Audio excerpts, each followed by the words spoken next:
지난 10년 동안 우리 교회에서 설교했던 내용이 질주를 멈추고 동행이라는 제목의 책으로 막 이제 출판이 되었습니다. 작가로 활동하고 계시는 우리 교회 권사님하고 두란노 출판사에서 참 크게 도와주셨습니다. 책을 통해서 우리와 동행해 주시는 하나님의 그 은혜를 알리고 싶었고요. 동시에 우리도 하나님을 비롯해서 또 이웃과 동행할 때에 그것이 하나님께 사랑으로 응답하는 그런 길이라고 말하고 싶었습니다. 이 한 권의 책에 지난 10년 설교에 상당히 중요한 엑기스가 담겨 있다 해도 과언이 아닙니다. 이번 주일하고 다음 주일에 걸쳐서 교회에서 이제 판매를 하게 되는데 수익금의 전액을 높은 듯 우신교회에 헌금할 계획입니다. 평소 존경하는 분들에게 이제 추천사를 부탁을 했습니다. 다들 흔쾌히 써주셨습니다. 김동호 목사님 추천서를 소개해 드립니다. 이장호 목사는 생각만 해도 하나님에게 감사가 절로 나는 제 목회의 동력자입니다. 목회를 잘 정리하고 은퇴하려고 했을 때 하나님이 제게 보내주신 선물 같은 사람입니다. 함께 교회를 섬기고 심우할 때는 동력자였는데 은퇴 후 지금은 그냥 마음에 가족같이 느껴지는 사람입니다. 중약하고 좀 부끄러운 제 이야기가 너무 많아요. 그의 설교는 제가 좋아하는 평양냉면 같습니다. 심심한 듯해서 인공적인 양념과 감미료에 길들여진 입맛에는 쉽지 않지만 먹으면 먹을수록 깊이 빠져드는 평양냉면 같습니다. 많은 분들이 이 책을 통해서 그냥 순수한 말씀의 맛을 느끼고 배우고 은혜 받는 새로운 경험을 할 수 있기를 기대하며 기도합니다. 한 줄 한 줄 참 진심 어린 추천사였습니다. 저에게는 또 큰 격려가 되었고요. 김동호 목사님은 저를 가리켜서 그 중약한 내용 속에 꾸밈이 없고 드러내 자랑하고자 하는 마음이 없는 나다나엘 같은 사람이라고 과천의 말씀도 해 주셨습니다. 그런데 저는 지금 그걸 드러내어서 자랑하고 있는 삶이 되었습니다. 이유가 무엇이겠습니까? 어찌하든지 분립개척교회에 조금이라도 도움되도록 책을 많이 팔기 위해서입니다. 믿음으로 1000권 갖다 놨습니다. 1000권. 여러분뿐만 아니라 가족이나 친척 그리고 지인들을 위해서도 저의 이 강매를 행복하게 당하시기 바랍니다.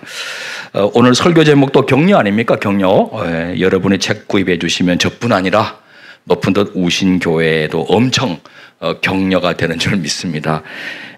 완판 도전. 어떤 성도님은 베스트셀러 이렇게까지 언급하셨는데 알아보니까 베스트셀러가 되려면은 10,000권 이상 팔려야 된다는데 모르겠습니다.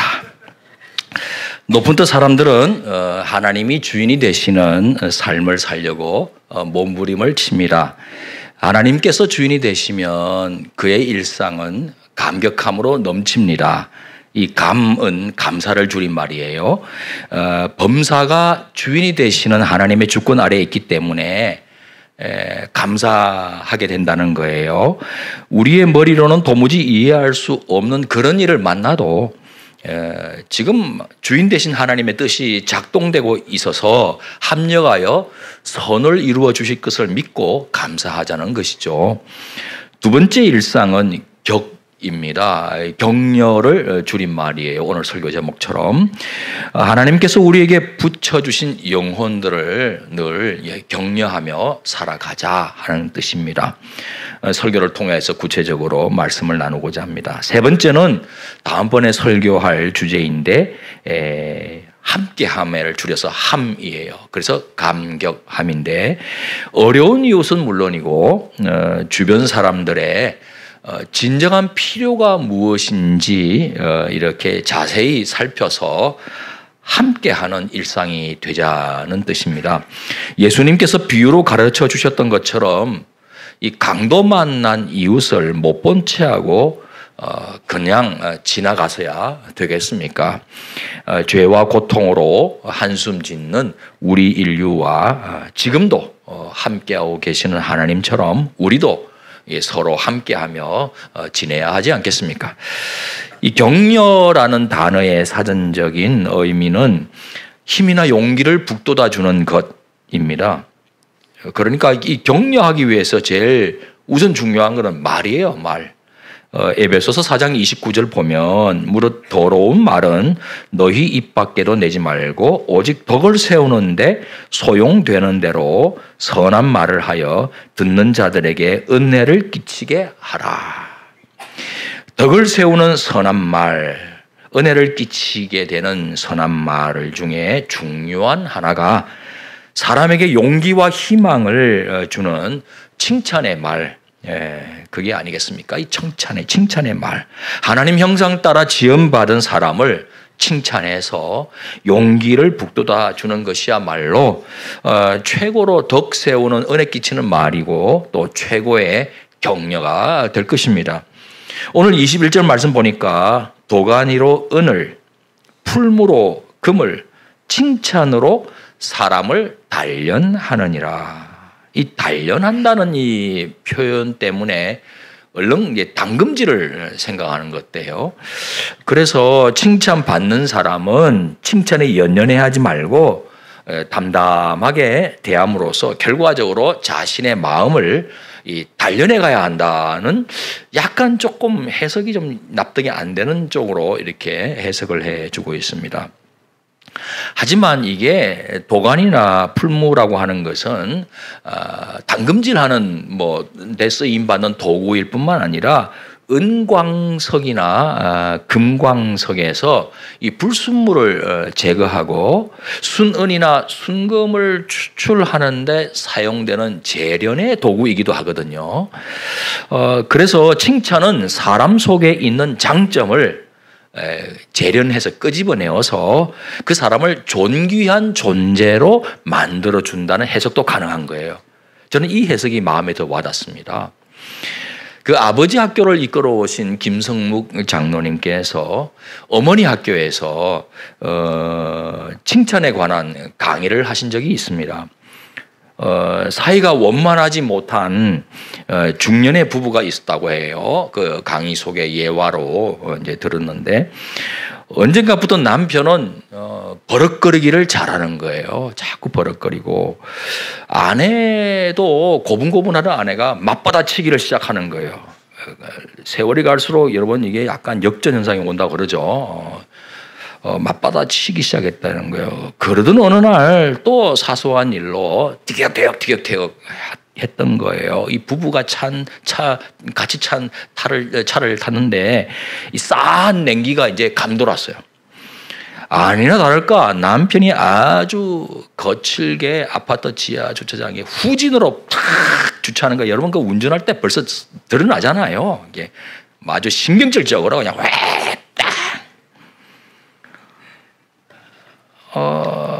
평상시 같으면 아내가 한 방 날리는 거예요. 아니, 차를 이따위로 운전하는 막 이렇게 한 방을 하는데 아내가 어디 가가지고 남편 칭찬해 주기에 대해서 좀 이렇게 세미나를 들은 모양이에요. 그래서 마음은 그게 아니지만 낯간절입지만은 약간 콧소리까지 넣어가지고 칭찬을 해줬어요. 어머 여보. 어쩜 그렇게 한 손만 갖고 백으로 주차할 수 있어?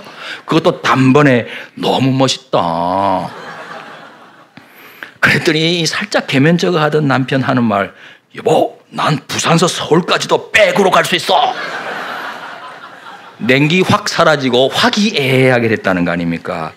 아내의 칭찬이 남편을 존귀하게 빚어가고 있는 중이에요.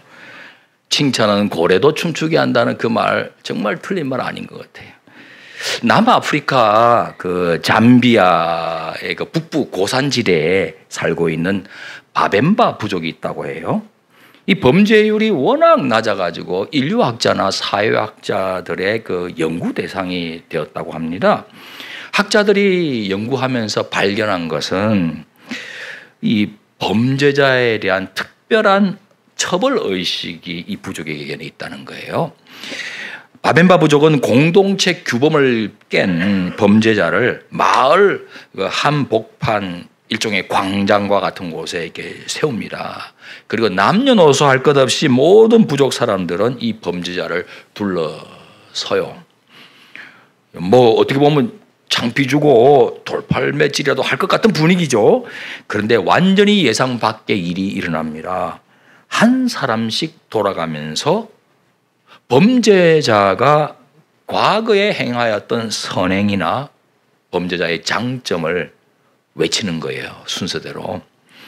죄명을 지적하는 게 아니란 말입니다. 지난번에 나를 향해서 지나가다가 웃어줘서 고마웠어.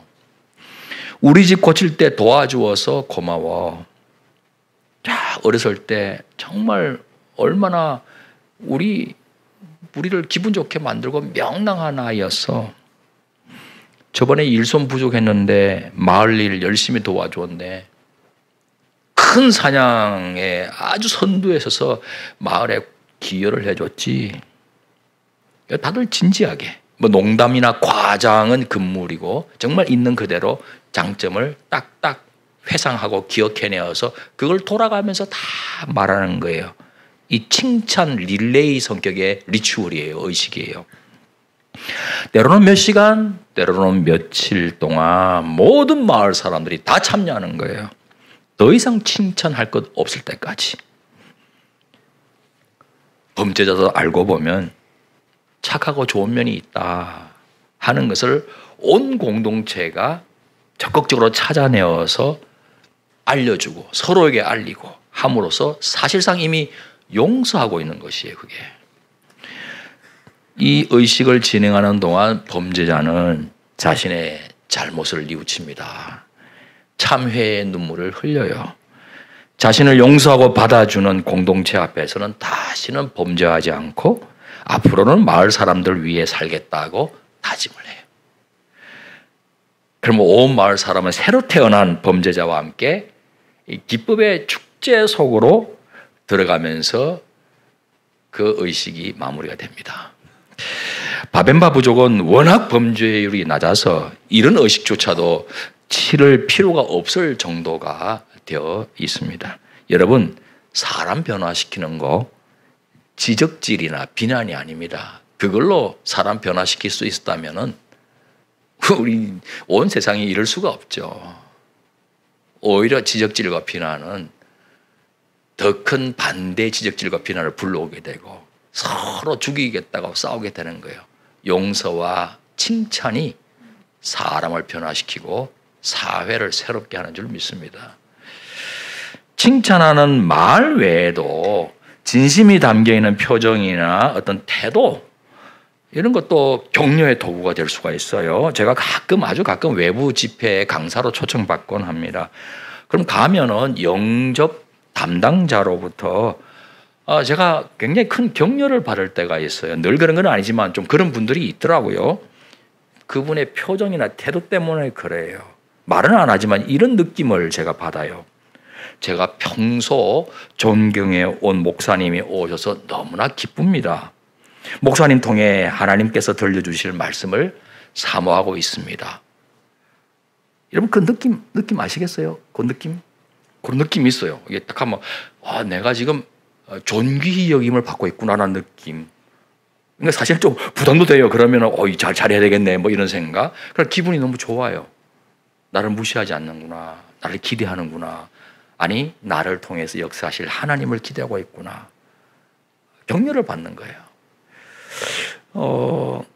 우리 교직원 중에도 그런 느낌을 주는 사람이 있어요. 제가 언젠가 우리 교직원들 모임에서 그런 이야기 한 적이 있는데 여러분 그 TV 프로그램 중에 히든싱어라고 그 뒤에 숨어가지고 모창을 하잖아요. 근데 진짜 그 가수하고 같이 들어가서 불러요. 그래서 알아맞추는 거예요. 그런데 이제 제일 점수를 못 받은 그 가수가 아니다라고 된 사람부터 하나하나 탈락되어 가는데, 탈락되는 그 순간마다 진짜 가수가 나와서 잠깐 대화하는 시간을 가져요. 그러면 그 가수 중에 그 탈락자가 언니 뭐 제 인생에 뭐였고 하면서 똑같이 나름 불렀는데 정말 언니가 있어서 고맙고 막 그런 이야기를 하는데, 그걸 이렇게 지켜보는 가수 중에 제 기억에 남는 가수 한 사람이 있어요.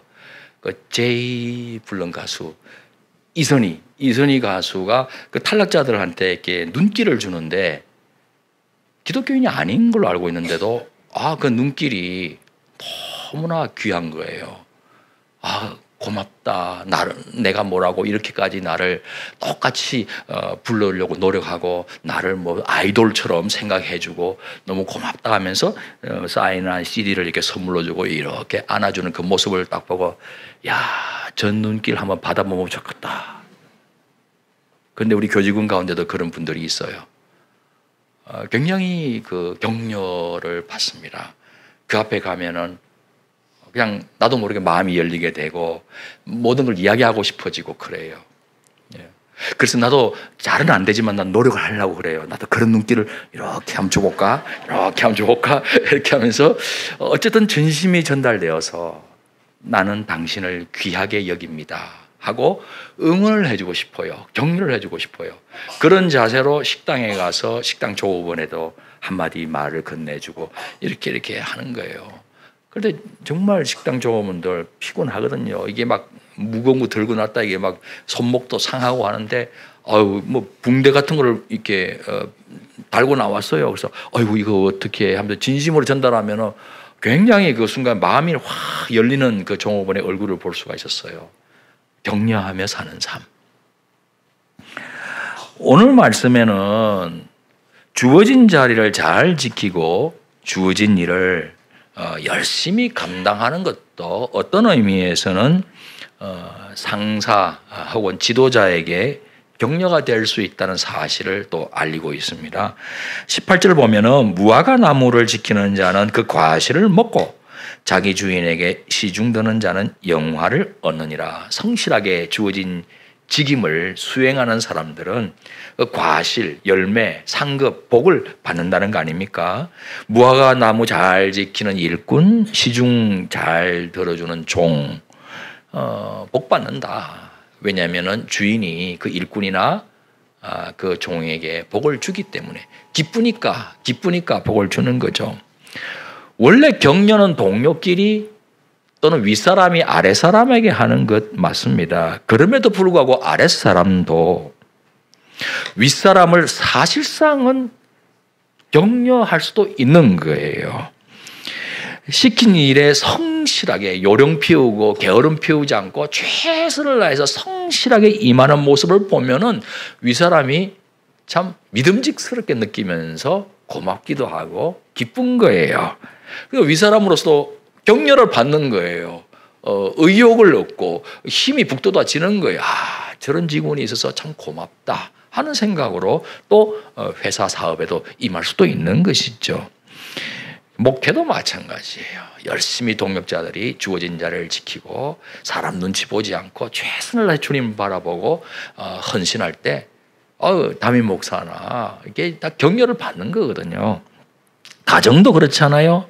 자녀가 주어진 길을 꾸준히 걸어가면서 성실하게 최선을 다해서 올바르게 자라가 준다면은 이것처럼 부모에게 큰 기쁨이 어디 있겠습니까? 부모도 격려를 받는 거예요. 그러니까 아랫사람도 윗사람을 사실상 격려하는 셈이 되는 거예요. 그런데 우리 그리스도인들이 생각하는 격려는 무조건 하고 편들어주고 응원해 주는 것만은 아니에요. 우리의 격려는 무엇을 위한 것이어야 하고 어디를 향한 것이어야 하는가 하는 것을 생각해야 한다는 겁니다. 그건 다름 아니라 진리를 위한 격려야 하고 하나님을 향한 격려여야 한다는 것입니다. 다시 말해 우리의 격려는 올바른 방향으로 걸어가도록 힘과 용기를 북돋아 주어야 한다는 것이죠. 이 때문에 17절 말씀도 철을 날카롭게 하는 것 같이 사람이 그의 친구의 얼굴을 빛나게 하느니라 말씀하고 있어요. 친구가 서로 신뢰하는 가운데 좀 생각이 달라도 입장이 달라도 그런 것들을 쭉 나누다 보면은 서로 보완이 돼요. 또 서로 교정을 받기도 해요. 나는 이런 생각이 있지만 너는 그런 생각 안 해? 그래서 서로의 가치관이 더욱 온전해지도록 다듬어져 가요. 더욱 성경의 진리에 근접하도록 다듬어져 가는 과정이 생겨나요. 왜곡된 생각이 있다면 이제는 좀 더 굽어진 것이 펼쳐지게 되고 편협한 사고의 지평도 훨씬 더 넓어지게 돼요. 내가 못 본 부분을 내가 보았구나. 참된 친구라면 서로 이웃처럼 다른 생각도 허심탄회하게 이야기를 할 수 있는 거예요. 또 듣기도 하면서 원탁의 대화의 분위기를 형성하면서 서로 말하기도 하고 듣기도 하면서 더 온전함을 향해서 나아가는 과정을 갖게 된다는 것이에요. 참된 친구는요, 이 때문에 충직한 책망까지도 할 수 있어요. 친구를 위하는 마음으로 책망하고 있다 하는 것 때문에 상처가 되질 않아요. 이건 오랜 신뢰 끝에 그렇게 되는 거예요. 별로 친하지도 않은데 막 야단치면은 그거 사이 더 나빠지는 거잖아요. 그런데 신뢰가 쭉 쌓여 있다 보면은 책망을 해도 이 친구 나를 위해서 하는 말인 걸 알아요. 그래서 상처를 받지 않습니다. 오늘 본문 앞에 구절 보면 그와 같은 구절이 나오는데 같이 한번 읽어볼까요? 기름과 향이 사람의 마음을 즐겁게 하나니 친구의 충성된 권고가 이와 같이 아름다우니라. 처음에는 아무래도 인간인지라 기분 나쁘죠. 야, 너 왜 그렇게 나한테 그래? 하지만 지나놓고 보면은 이 친구 정말 나를 위해서 해준 말이네 라는 것을 알게 된다 이 말입니다. 친구가 잘못된 가치관에 휘둘려서 갑자기 저 낭떠러지를 향해서 걷고 있는데 어떻게 그걸 놓고 잘한다, 잘하고 있다 응원하며 칭찬할 수 있겠습니까? 그냥 내버려 두어서도 안 되지 않습니까? 돌이켜 진리의 빛 가운데로 걸어가도록 붙잡아 줘야 하지 않겠습니까? 이 친구 나를 오해해가지고 기분 나빠하면서 화내를 지언정 나중에는 알겠지 하는 마음으로 그러지 말자, 우리 그러지 말자, 그러고 가는 큰일 난다 하면서 붙들어줘야 하지 않느냐 이 말이에요. 이런 경우 진심 어린 책망이 도리어 격려인 것입니다. 진정한 격려는 책망하는 데까지도 나아가는 거예요. 물론 이것은 정말 우리가 사랑하는 마음으로 그리고 충분한 신뢰가 쌓인 다음에 할 수 있는 것이죠. 섣불리 했다가는 상처만 일으키는 것이죠. 그러고 보니까 우리 하나님이야말로 우리를 진심으로 격려해 주셨어요. 지금도 격려하고 계세요. 요한복음 3장 16절 17절 우리 잘 알잖아요. 하나님이 세상을 이처럼 사랑하사 독생자를 주셨으니 이는 그를 믿는 자마다 멸망하지 않고 영생을 얻게 하려 하심이라. 하나님이 그 아들을 세상에 보내신 것은 세상을 심판하려 하심이 아니요 그로 말미암아 세상이 구원을 받게 하려 하심이라. 우리 행위대로 심판하지 않으시는 우리 하나님. 그랬다면 나만 할 재간이 없죠 우리는. 그런데 있는 모습 이대로 우리를 받아주시고 우리를 용서하기 위해서 예수님을 보내주신 하나님의 구원 행동이야말로 우리 인류에게는 우리 자신에게는 어마어마한 격려 아닙니까? 있는 모습 그대로 받으시는 거예요. 심판하기로 작정했다면 끝났어요. 이 자리에 누가 앉아 있겠어요? 끝났어요. 끝났어. 근데 하나님이 받으신 거예요. 용서하시고 그 허물을 돌리지 아니하시고 예수님에게 돌려서 다 용서해 주시고 받으셨단 말입니다. 이건 우리에게 어마어마한 격려 아닙니까? 예수님은 하나님께서 우리의 삶을 책임져 주시는 아버지가 되신다는 것을 알려주셨어요. 무엇을 먹을까 입을까 걱정하지 말라. 아니 너희 자식이 떡 달라는데 돌을 줄 부모 있겠냐? 생선 달라 하는데 뱀을 던질 부모 있겠냐? 너희가 악한 부모라 할지라도 자식에게 좋은 것을 주는데 하물며 하늘에 계신 너희 하늘 아버지께서 구하는 자에게 좋은 것 주지 않겠느냐? 하면서 아버지 하나님이 어떤 분이신가 하는 것을 알려주신 거예요. 여호와 하나님에 대한 굽어진 생각을 예수님을 통해서 이렇게 펼쳐주신 거예요. 하나님은 인자하신 하나님, 용서하시는 하나님, 있는 모습 이대로 받아주시는 하나님, 어찌든지 우리를 살려주기를 원하시고 풍성한 삶으로 이끌어주기를 원하시는 목자 되신 하나님, 그걸 알려주신 거예요. 격려죠, 격려. 더 나아가 예수님은 하나님 나라가 이 땅에 임하도록 일꾼을 부르시는데 그 기준이 뭐냐는 거예요. 고린도전서 1장 26절 같이 읽습니다. 형제들아 너희를 부르심을 보라. 육체를 따라 지혜로운 자가 많지 아니하며 능한 자가 많지 아니하며 문벌 좋은 자가 많지 아니하도다. 뭐 스펙 보고 부르는 게 아니에요. 외모 보고 부르는 게 아니에요. 성과 낸 거 그거 보고 부르는 거 아니에요. 별 볼 일 없는 너희들도 부름받지 않았느냐? 그렇다고 하나님이 아무것도 안 보고 부르시느냐? 중심은 봐요. 근데 어떤 중심이냐는 거예요. 평가 기준을 보면 짐작할 수가 있어요. 그 부르심의 기준이 뭔지. 고린도전서 4장 1절 2절 같이 읽습니다. 사람이 마땅히 우리를 그리스도의 일꾼이요 하나님의 비밀을 맡은 자로 여길지어다. 그리고 맡은 자들에게 구할 것은 충성이니라. 성과가 아니라는 거예요. 2달란트 남겼고 5달란트 남겼다면 성과로 보면 5달란트 남긴 사람에게 5배 칭찬해 줘야 되는데 칭찬 똑같아요. 왜? 2달란트 받은 사람이 최선을 다해서 2달란트 남겼고 5달란트 받은 사람이 최선을 다해서 충성되게 일해서 5달란트 남겼다면 똑같은 칭찬이라 이 말입니다. 왜? 충성을 보니까 네가 할 수 있는 최선 다했다. 그래서 칭찬하는 말도 착하고 충성된 종아. 이 기준이에요.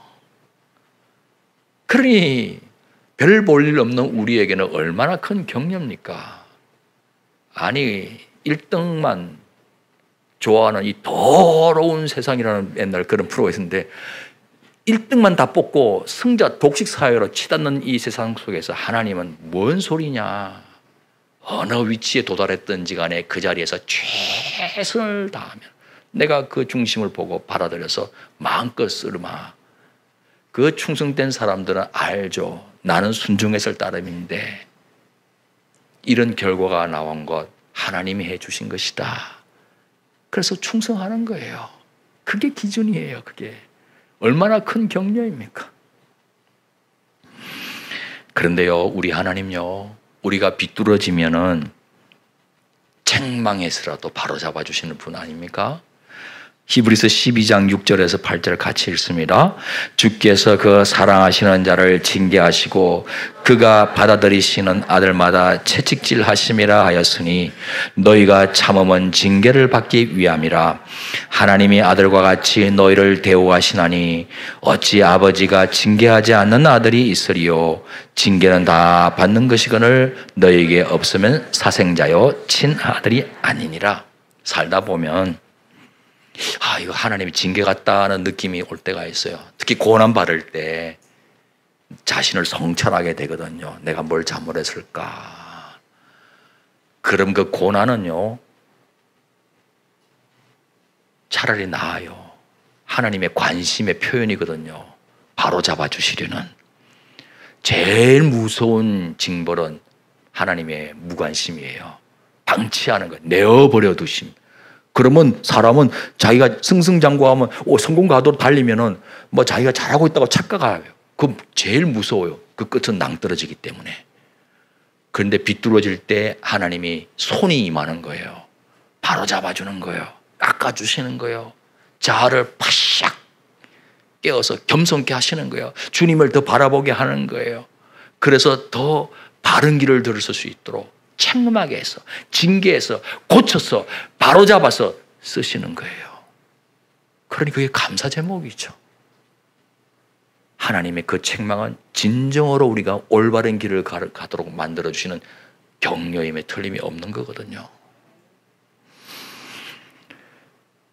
우리도 서로가 올바른 길 걸어가도록 힘과 용기를 북돋아주는 격려를 아끼지 않아야 되겠습니다.